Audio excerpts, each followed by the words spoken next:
The WHS 11 team, people in Memphis, Tennessee chanting, walking, and still protesting at this hour after body camera video is released of the arrest and beating of Tyre Nichols by Memphis police officers. This is a look at the protesters as they shut down Interstate 55, demanding police reform. It connects Memphis with Arkansas. The bridge was blocked for 3 hours, and then the protesters started to move off to march to a new location through downtown Memphis. That happened shortly after 10 o'clock tonight. Still peaceful underway in Memphis. The body camera video was released at 7 Louisville time, and people were blocking that major interstate in Memphis shortly after that. Tyre Nichols died in the hospital 3 days after his violent arrests. The protests go beyond Memphis. Take a look. People have gathered tonight across the country, with protests taking place in New York City, Washington, D.C., and Atlanta.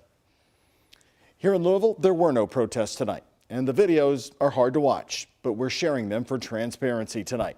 The 140-pound Tyre Nichols over and over again tries to de-escalate the situation as he's then beaten by the Memphis police officers. At one point calling out for his mother. He is just 3 houses away from her home during the worst of it. More now on the body camera release from ABC News.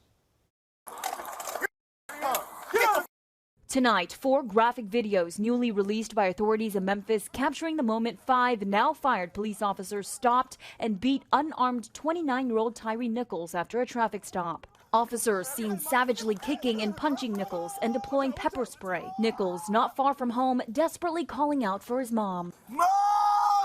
Police saying they initially pulled Nichols over for alleged reckless driving. You can see in the video an officer drag him out of the car, yelling for him to get down on the ground. Nichols saying he didn't do anything, police adding that he fled on foot. Also captured on a city surveillance camera, you can see officers pick him up from the ground, holding him up while officers appear to strike him in the face and torso. Nichols falls to his knees and additional officers kick him. The avid skateboarder and father to a 4-year-old son, critically injured, dying 3 days later in the hospital. The city's top police official calling the encounter heinous and inhumane. We say fight back! Tonight, protests across the nation as the officers allegedly involved to Darius Bean, Demetrius Haley, Desmond Mills Jr., Emmett Martin III, and Justin Smith.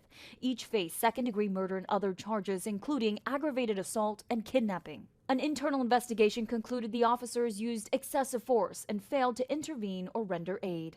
The Nichols family spoke out tonight after the video was released to the public. This video illustrates exactly what happened on those streets that night. This also justifies our son showing that he was no threat to them. I just feel like my son was sent here on an assignment. His assignment was fulfilled, and God took him home. In Memphis, M. Wynn, ABC News. After seeing the video himself tonight, Louisville Mayor Craig Greenberg said it sickened him. He also released a statement on Twitter saying in part, quote, "Louisville has been through a great deal together, and we must, with strength and resolve, recommit ourselves to being active peacemakers and change makers in our community. I'm asking everyone in Louisville to join this commitment and to voice their feelings in a peaceful manner." From the Louisville mayor tonight. LMPD also releasing a statement condemning the actions of the former officers in Memphis involved, saying in part, LMPD would like to make it abundantly clear that this agency is committed to equitable policing that balances the mission of upholding public safety with preserving and respecting the rights of Louisville's residents and visitors. They go on to say any behavior that violates the rights of citizens runs afoul of protecting communities, which is part of our core mission. From